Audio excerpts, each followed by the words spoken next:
بزرگوں اور دوستوں، میں نے قرآن مجید کی ایک آیت آپ کے سامنے پڑھی ہے۔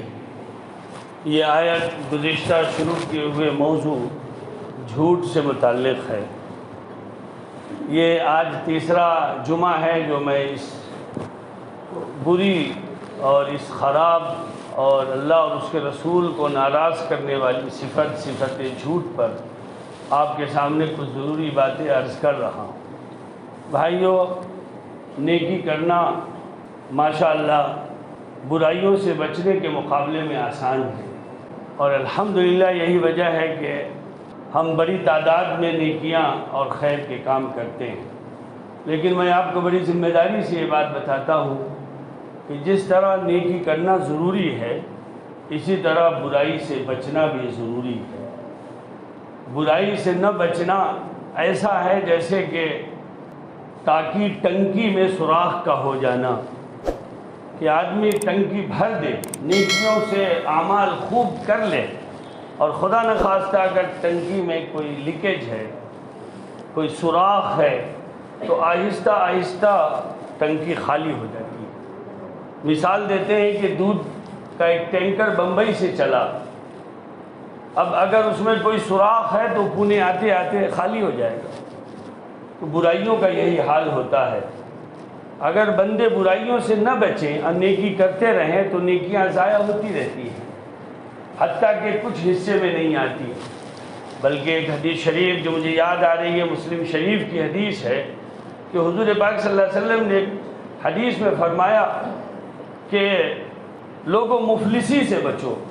تو صحابہ نے سمجھا کہ شاید مفلس سے حضور پاک صلی اللہ علیہ وسلم کی مراد وہ شخص ہو جس کے پاس درہم و دینار نہ ہو۔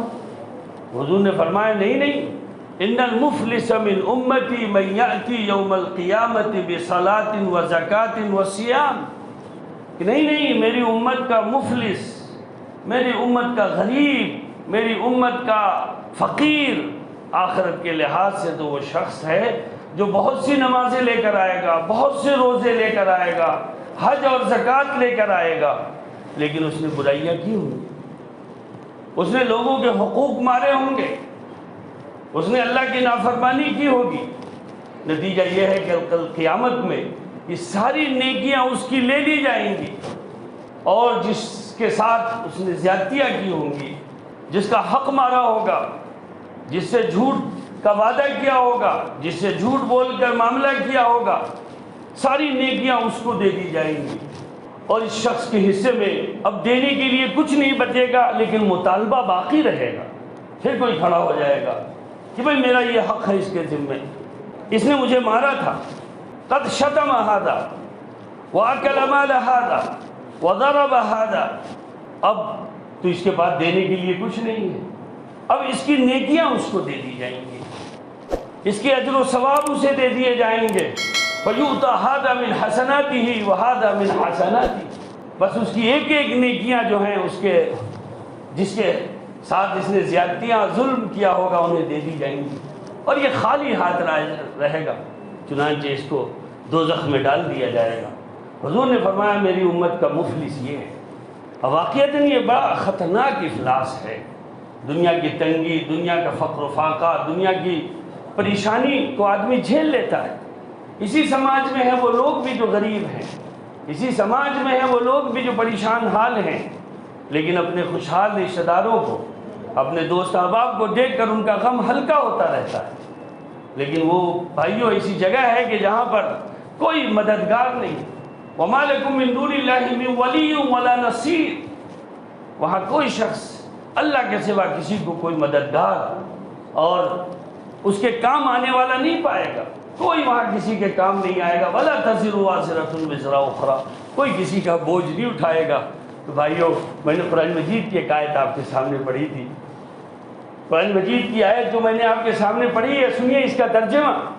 إِنَّ الَّذِينَ يَشْتَرُونَ بِعَهْدِ اللَّهِ وَأَيْمَانِهِمْ ثَمَنًا قَلِيلًا، کہ جن لوگوں نے اللہ کا نام لے کر، اللہ کا عہد، اللہ کا نام لے کر اور جھوٹ بول کر کاروبار کیا، خرید و فروخت کیا، یشترون بعہد اللہ ثمنا قلیلا، ظاہر سی بات ہے دنیا میں کتنی بڑی دولت بھی ہو تو آخرت کے مقابلے ثمن قلیل ہے، کم ہے۔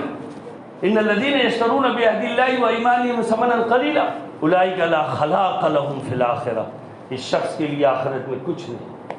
ولا یکلمہم اللہ یوم القیامہ، اللہ قیامت کے دن اس سے بات بھی نہیں کرے گا۔ ولا ینظر الیہم، اور اللہ اس کی طرف نظر رحمت سے بھی نہیں دیکھے گا۔ جھوٹ اتنی بھیانک چیز ہے جو ہم بڑی آسانی سے اپنے سامنے والے کو ٹالنے کے لیے قسم خدا کی کل آپ کا کام کر دوں گا، قسم خدا کی یہ کام میں آپ کا کر دیا، آپ سمجھیے کر دیا۔ بھائیو، اللہ تعالیٰ ایسے شخص سے، چونکہ جب آپ کسی سے قسم کھاتے ہیں کہتے ہیں قسم خدا کی، آپ نے کبھی اس پر غور کیا کیا ہے یہ؟ آپ نے اس معاملے میں گویا اللہ کو گواہ بنایا۔ بینک سے جب آپ لون کرتے ہیں تو بینک کوئی ضمانت مانگتا ہے، اگر آپ نے موقع پہ بینک کا کام نہیں کیا تو بینک ضامن کو پکڑتا ہے۔ گویا آپ نے اپنے اس شخص کے معاملے میں جب قسم کھایا ہے، مسلمانوں سمجھیے یہ کتنا اہم مسئلہ ہے، یہ کتنا اہم مسئلہ ہے۔ سینکڑوں نمازیں کھا جائے گا یہ گناہ آپ کا، سینکڑوں روزے کھا جائے گا آپ کا یہ گناہ، ارے حج کھا جائے گا یہ گناہ۔ اللہ کو آپ نے بیچ میں رکھ کے کہا قسم خدا کی، یعنی میں اللہ کو گواہ بنا، قسم کا خدا کی کا مطلب کیا ہے؟ میں خدا کو گواہ بنا کر کہتا ہوں کہ یہ کام میں آپ کا کروں گا، اللہ گواہ ہے۔ تو استغفر اللہ ثم استغفر اللہ، کیا اللہ گواہی نہیں دے گا؟ کیا اللہ بھول جائے گا؟ اللہ کو گواہ بنایا ہے ہم نے۔ آپ سمجھیے اس کی سنگینی کو۔ اسی لیے اللہ تعالیٰ ایسے لوگوں کو جنہوں نے اللہ کا مذاق بنایا ہوا ہے، جنہوں نے اللہ کو بس اپنا موقع محل ٹالنے کا ایک ذریعہ بنایا ہے، انا للہ و انا، اللہ بڑی شان والے ہیں، اللہ بڑی عزت والے ہیں، اللہ ہی تبارک و تعالیٰ اس کائنات کے مالک ہیں۔ اللہ کا نام ادب سے لیا جائے، اللہ کا نام احترام سے لیا جائے۔ میں نے تو دیکھا بزرگوں کو کہ وہ بیت الخلا میں بھی جاتے ہیں تو ٹوپی پہن کے جاتے ہیں، اس لیے جاتے ہیں وہاں دعا نہیں پڑھنا ہے، وہاں وظیفہ نہیں پڑھنا ہے، لیکن کم سے کم میں علامتی مسلمان بن کر تو باتھ روم میں جاؤں تاکہ خدا مجھے شیطانی وسوسوں سے بچا لے، شیطان کے مکر و فریب سے بچا لے۔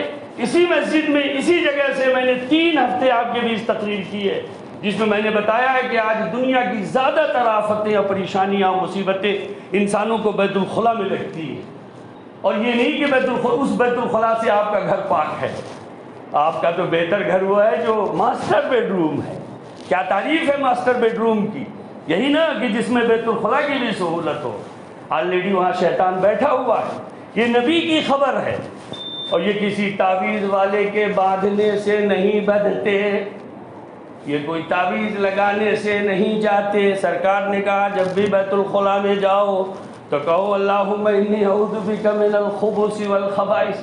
میں آپ سے یہ کہہ رہا تھا کہ بھائیو، اللہ کہتے ہیں یشترون بہ ثمنا قلیلا اولئک لا خلاق لهم فی الآخرہ ولا یکلمہم اللہ ولا ینظر الیہم یوم القیامۃ، اور آگے جو بات کہی ولا یزکیہم، اور نہ اللہ انہیں پاک کرے گا۔ اگر وہ گناہ میں ڈوبے ہوئے ہوں گے تو اللہ ڈوبا رہے گا، ولا یزکیہم ولہم عذاب الیم، ان کے لیے عذاب دردناک۔ جو حضور پاک صلی اللہ علیہ وسلم نے ایک حدیث میں فرمایا برباد ہو گیا وہ شخص، ناکام ہو گیا وہ شخص، اور وہ ایسے لوگ 3 ہیں کہ جن کی طرف اللہ نظر رحمت سے بھی نہیں دیکھے گا، جنہیں اللہ پاک بھی نہیں کرے گا۔ صحابی رسول بیٹھے تھے، پوچھا یا رسول اللہ یہ گیا گزرا شخص کون ہے؟ یہ کون ہے بدبخت؟ یہ کون ہے گیا گزرا انسان جس سے اللہ نہ دیکھے گا، جس کی طرف ہمیں جسے اللہ پاک کرے گا؟ یہ کون ہے بتائیے یا رسول اللہ۔ حضور نے فرمایا یہ 3 شخص ہیں، اس میں ایک شخص وہ ہے جو ٹخنے سے نیچے پیجامہ پہنتا ہے، پینٹ پہنتا ہے، ٹخنا اس کو کہتے ہیں، اس سے نیچے، بھائی معاف کیجیے بتانا ضروری ہے، رسول اللہ بھی پریکٹیکل کی تقریر کرتے تھے، ٹخنے سے نیچے پیجامہ پہننے والے۔ اور دوسرا وہ شخص جو جھوٹ بولتا ہے، جھوٹ بولتا ہے، اور تیسرا بھی سن لیجئے جو احسان جتلاتا ہے، احسان کر کے کہتا ہے تو بھول گیا اس دن کو کہ میں نے تیرے پر احسان کیا تھا، تجھے یہاں تک پہنچانے میں میرا حصہ ہے۔ بھائیو، بزرگوں اور دوستو، جھوٹ بہت بری چیز ہے، بہت خراب چیز ہے، ہماری یوں جھوٹ کے ذریعے ضائع ہوتی رہتی ہے اور ہمیں پتہ بھی نہیں چلتا۔ اس لیے اس سے آپ اپنے آپ کو بچائیے۔ میں گزشتہ 3 ہفتوں سے آپ سے یہ گزارش کرتا ہوا آ رہا ہوں، تھوڑا ہو سکتا ہے سچ بولنے کی وجہ سے آپ کو وقتی طور پر کوئی خسارہ ہو جائے، وقتی طور پر کوئی نقصان ہو جائے، وقتی طور پر آپ کی عزت پر کوئی بٹا لگ جائے، لیکن اللہ اونچا کر دے گا آپ کو، اللہ آپ کو بڑھا دے گا، اللہ آپ کا کام کرا دے گا۔ میں بہت اچھی طرح سے جانتا ہوں، میرے ماشاءاللہ ہر طرح کے دوست ہیں، بڑے اچھے کاروبار تھے، لیکن کاروبار کا طریقہ جھوٹ پہ تھا۔ آج وہ سچ تھے، آج وہ پریشان ہیں۔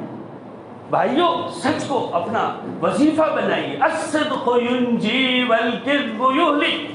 سچائی کامیاب کرتی ہے، سچائی آگے بڑھاتی ہے، سچائی سے انسان خوش رہتا ہے۔ میں آپ کو کبھی بتاؤں گا اس کی سائنسی وجہ بھی کہ جھوٹ سے اندرون خانہ کیا ہوتا ہے۔ سائنس سے ثابت کروں گا کہ جھوٹ نے انسان کو ہارٹ کا مریض کر دیا، جھوٹ نے انسان کو ڈپریشن کا شکار کر دیا، جھوٹ نے انسان کو سماج میں شرمندہ کر دیا۔ اب وہ ایک عجیب و غریب کیفیت میں مبتلا ہے۔ کیوں؟ اس نے کتنا جھوٹ بولا ہے، اس سے بھی بولا ہے، اس سے بھی بولا ہے، اس سے بھی بولا ہے، جس کو دیکھو اس کے ساتھ بولا ہے۔ اب اس پر کچھ تو یہ اثر ہے اور کچھ یہ ہے کہ اللہ نے اپنی کتاب میں فرمایا تنزل علی کل افاک اثیم، شیطان اترتے ہیں جھوٹوں پر، جھوٹ بولنے والوں پر شیطان اترتے ہیں۔